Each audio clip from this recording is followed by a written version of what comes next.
Hi, welcome to Probeline, and many thanks to the good folks at the Thrift Shop for sponsoring Probeline. I'm your host, Reid Haughey, and we hope to spend the next half hour letting you get to know better candidates for public office. And today we have the pleasure of speaking with Mick Ireland, who would like to be the next Pitkin County Assessor. Hi, Mick. Hi there, Reid. Long time no see. Yeah, how are you? I'm fine. Thanks for taking the time today to speak with us. And, maybe we could just start with, in a few sentences, give us an idea of who you are and why you want to be our next assessor.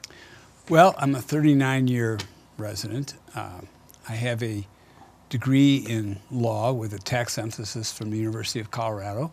I have served for more than a decade as a hearing officer on taxpayer appeals of their evaluations at the assessor's office. Since our theme on this campaign, our slogan is "Let Mick do the math," and actually since I was a kid, people were letting me do the math, starting with my grandmother when I was 7, and she had me come down, become a cashier at the Ireland's restaurant. So that was my break into doing math for money. I was actually paid for that. Yeah. It was $1 an hour, and when I got my first paycheck, it came in a small envelope like this. It was actual money, and it was for $6.96. And that's when I learned that there's something called tax. So these things have gone through my life for a long time, and there's quite a bit more, but we can get on with some questions. Yeah. So why do you want to be the assessor? Actually, I was asked to be the assessor. I served as hearing officer for 10 or 12 years. And people familiar with my work thought that I could do the job well because I had an understanding of the position and a rapport, actually, a sympathy or an empathy with the taxpayers coming on appeal. Some of whom have legitimate gripes because the appraisers can't know everything about your property. There may be something that makes it less valuable than they think. And some of whom simply don't understand the system and how the valuations are derived. Okay. So what, in your mind, does the assessor do? The assessor is responsible for appraising property in Pitkin County, real, personal, and commercial, residential, commercial, and personal. Mm-hmm. And so the primary contact for almost all the taxpayers is with the residential section. So what the assessor has to do under the state constitution, under the 1982 Gallagher Amendment. We could go into that, but we won't. It's only half an hour show. And in 1992, the Tabor Amendment, the assessor has an obligation to value your property in accord with market sales of comparable properties. That's it. And the assessor has to determine what the comparable neighborhoods are and do a time trend analysis to adjust for inflation up or declines in property value over a period of time. That's what the heart of the job is.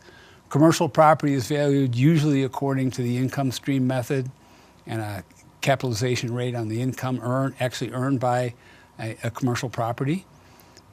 That's an important task, but most taxpayers, most of the owners of the 15,000 or so little bits of property in Pitkin County are familiar with the residential end, and that's usually the point of contact. Yeah. So are you an appraiser? No. The assessor doesn't do the appraising.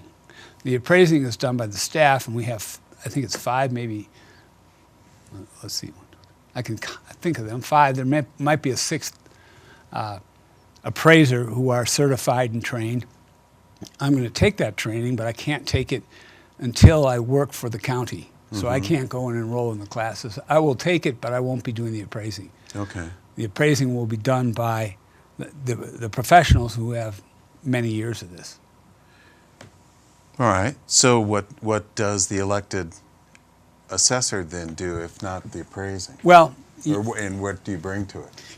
Okay. The assessor reviews their work. They can come and consult.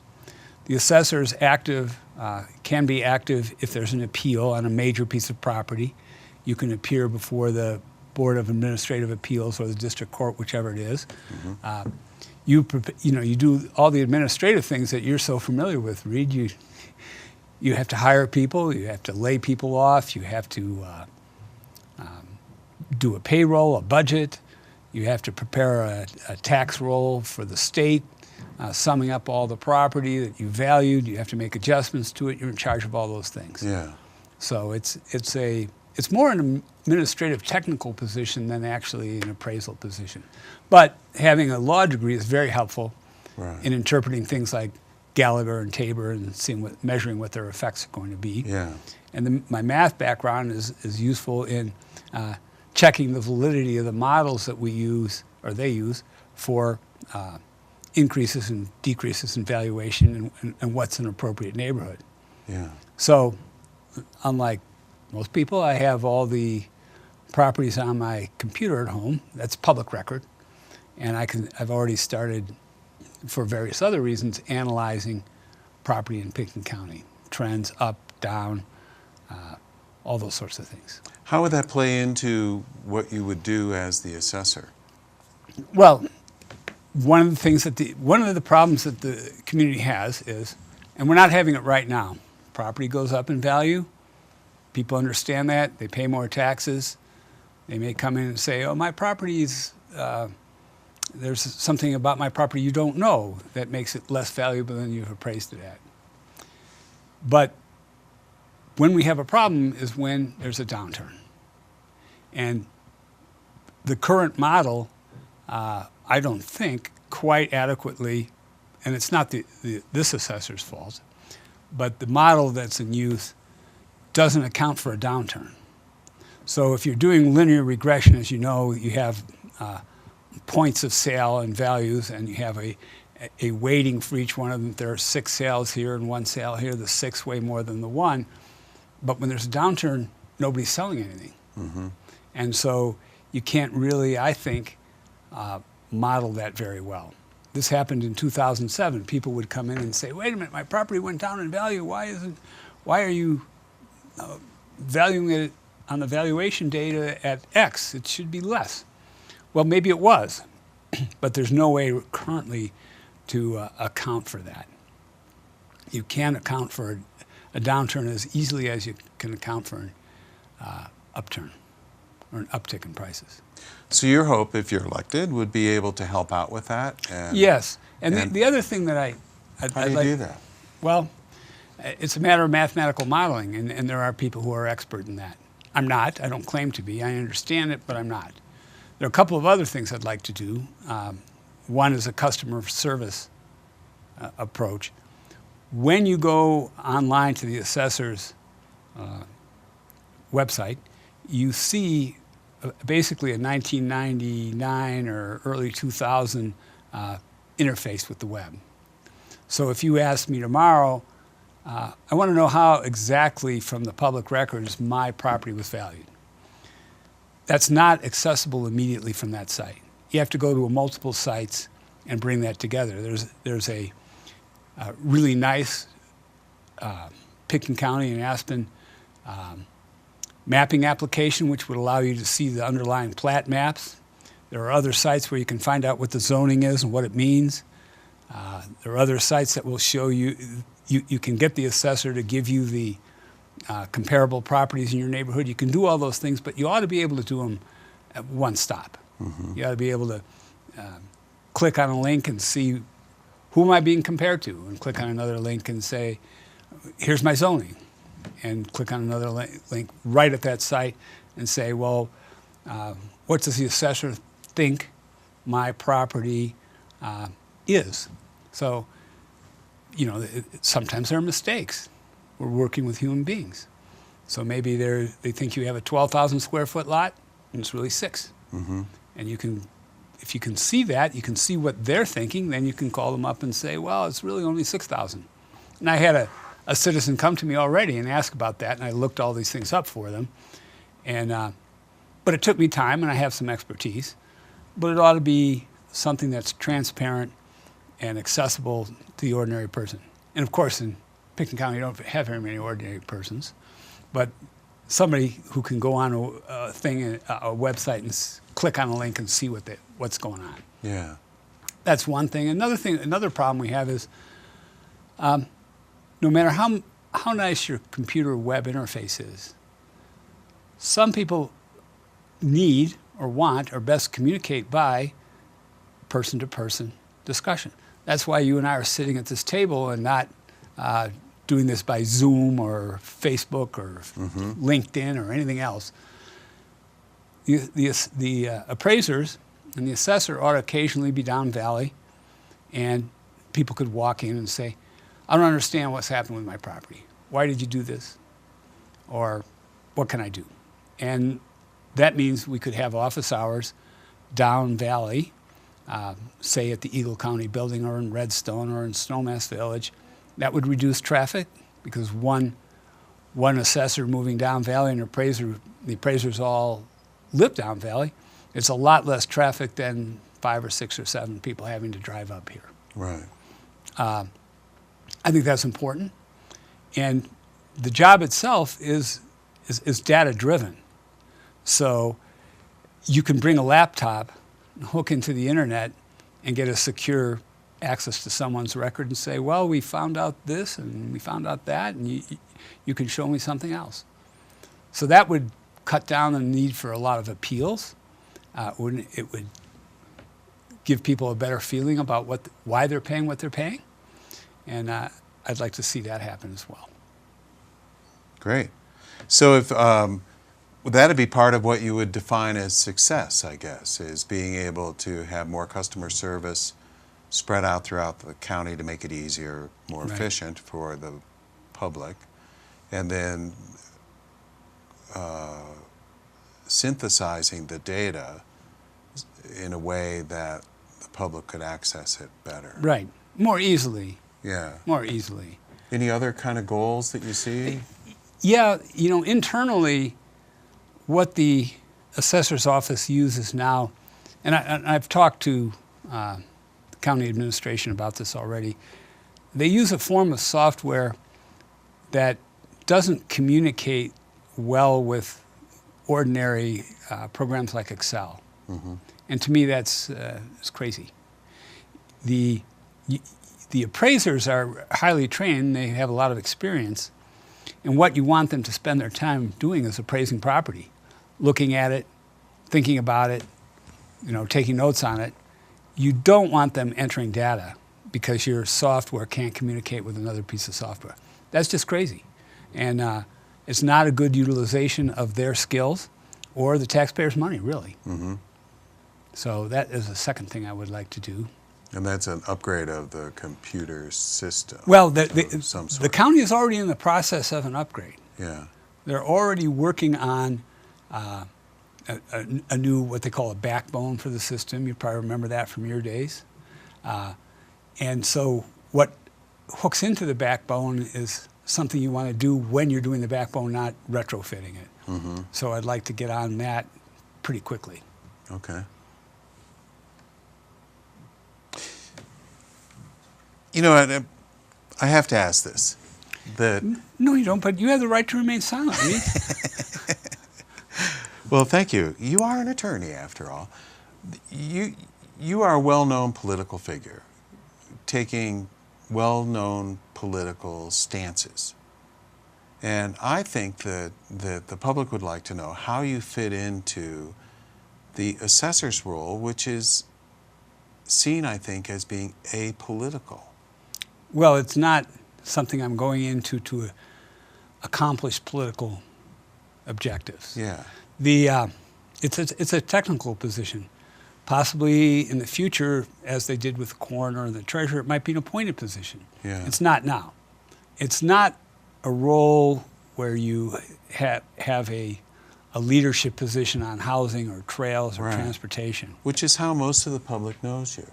That's true. Yeah. But there's another side of me that's been earning most of my living in a technical area, doing consulting on databases for Pitkin County for all kinds of purposes. Mm-hmm. Right now I'm working on a census project with the city, which utilizes the same database, public information.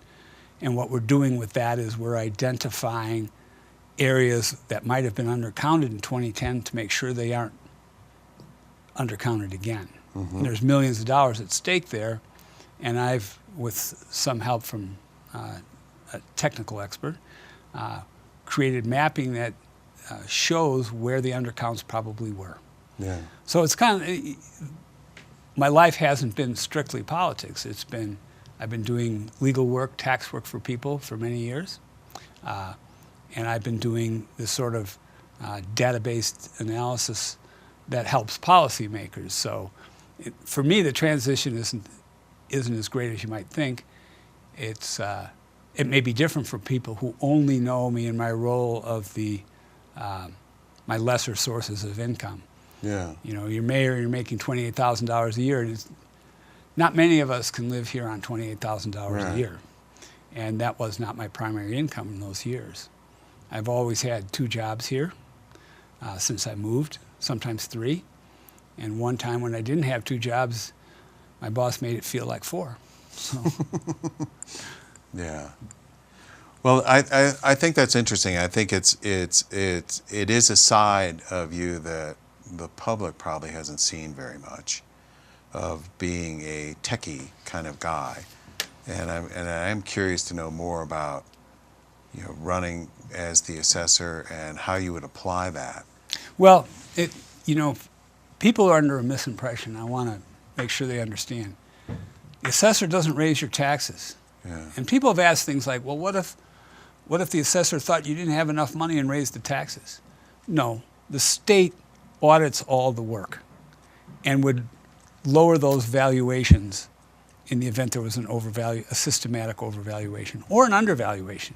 Mm-hmm. Back in the 80s, we had an assessor who wanted to create a difference between second homes and local homes because property values were rising. People were paying $100,000 to live on the West End. And she wanted to lower that. And she did. And the state audited that. And they came in, they said, we're readjusting these back to what our sample says it should be. Right. And they readjusted everybody's values to where they should be, and then billed Pitkin County for $93,000, I think it was, to do that. So it's not a matter of policy. You don't raise and lower, you don't collect taxes. You can't come in and say, hey, I'm your friend, you know, I want a lower valuation.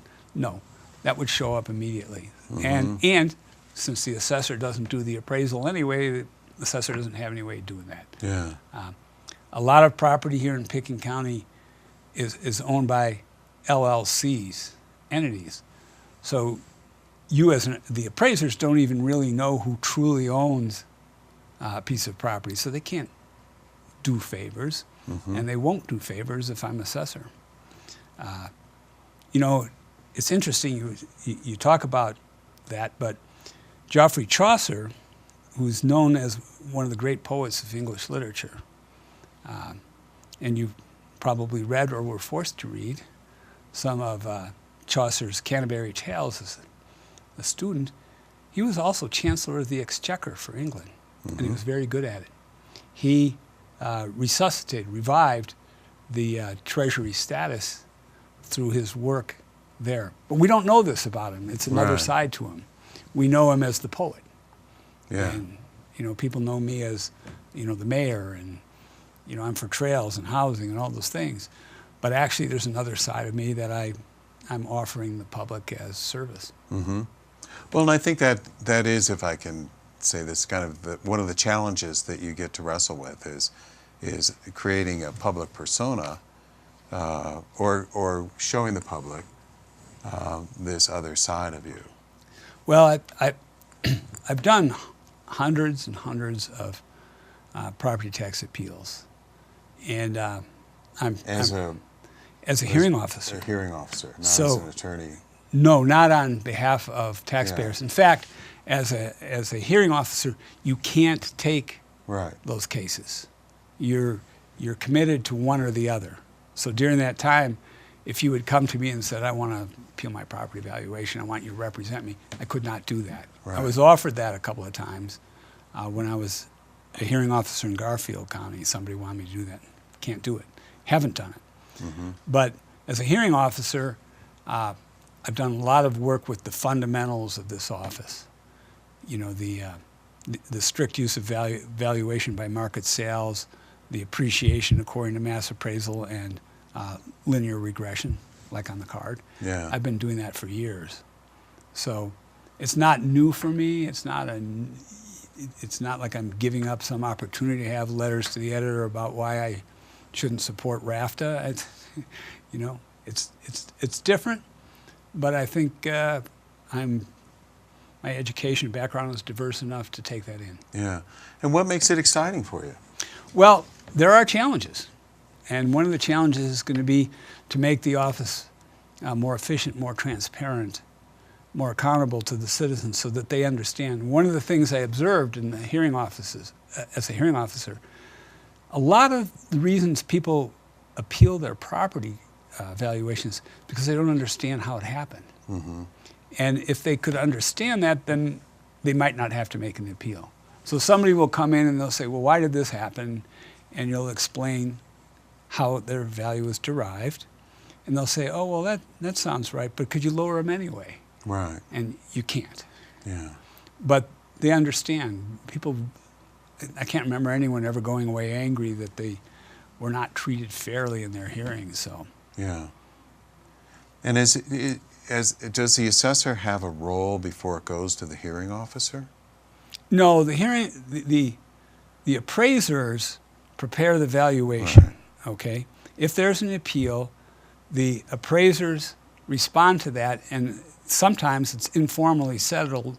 You can come in and talk to the assessor or the hearing officer, and they'll say, oh, well, we didn't know this, and make an adjustment, a compromise on the spot. Yeah. So there is that role in forestalling appeals by reaching a settlement. Yeah. And that's as it should be, because as I said, you're an appraiser, you have 15,000 pieces of property, there are five or six. You can't know all the circumstances. Right. And so the citizen can explain that to you. So the assessor makes sure that that person gets to talk and cut off the need for an appeal. Because appeals are expensive and time consuming, and they've got to come back and wait for their turn and all that stuff. In this county, you get 15 minutes for your appeal. In some front range places, it's 5 minutes. In 5 minutes, you can't even explain what happened. Right. You know, you live here, the valuation is this, the appreciation was that, here are your comparable properties, end of hearing. Yeah. You know. So there is a time limit on the presentation, or is that just internally There is set? 15 minutes internally set, Yeah. but I've never sent anyone away without giving them 2 or 3 chances to state their case. Yeah. It just will take a little more time until you're satisfied you've told me everything you need to tell. Yeah. Okay. Well, we have about 5 minutes left, and let me ask you a question. We're going forward into the future here, Mick. You've been elected, 4 years have passed, and you're up for re-election again, and you're back on Probeline. What do you want to be able to brag about having completed? I don't want to brag about anything. You know, one thing I learned being a public official, people say, well, I was the mayor and I'm going to fight for housing, or I'm going to fight for open space or the environment. But when you're done with the fighting, it's almost always not you, it's a collaborative effort. I look back on all those years.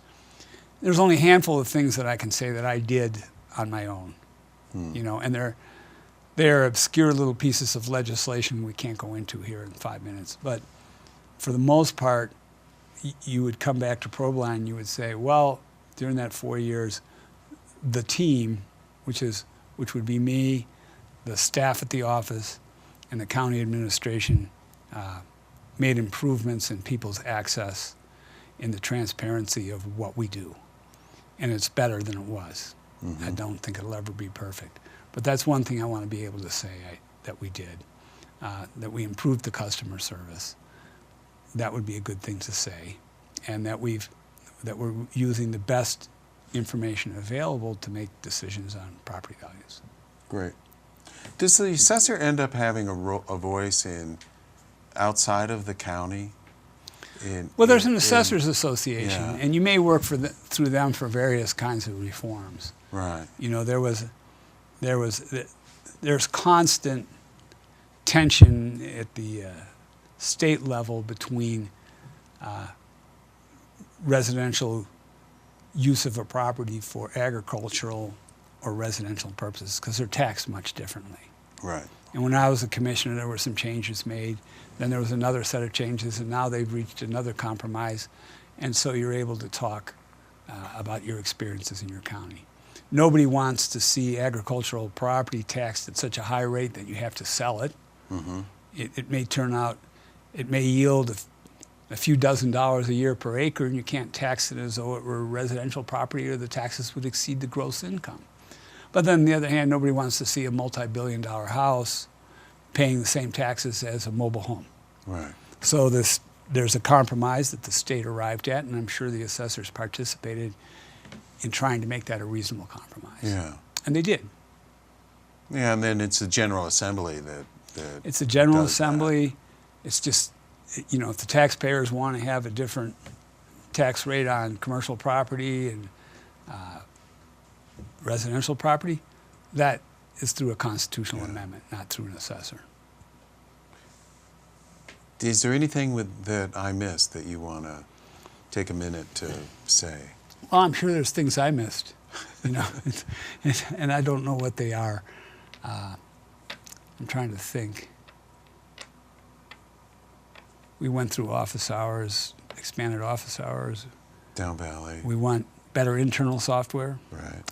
And we want better transparency access, simpler access for the taxpayer. I think that's pretty well a full load for 4 years. Yeah. I will say I want to thank Tommy Isaac for his 28 years of service. Yes. He was a public servant for 28, well, actually 32 years. He was on city council before that. Right. I do want to say that on his behalf. I think he struggled at times to get it done, but he did. Yes, he Did did. his best. And I'm not intending to be, I'm not going to match Tommy Isaac. Yeah. One term, maybe two, that would be it. Yeah. Thank you, Mick. Thank you, Reid. Really appreciate you coming today. Nice to see you. And again, thanks to the good folks at the thrift shop for helping sponsor Probeline. And this, I hope this was helpful for all of you. Thanks for tuning in, and this concludes another session. Thanks. Well, Reid.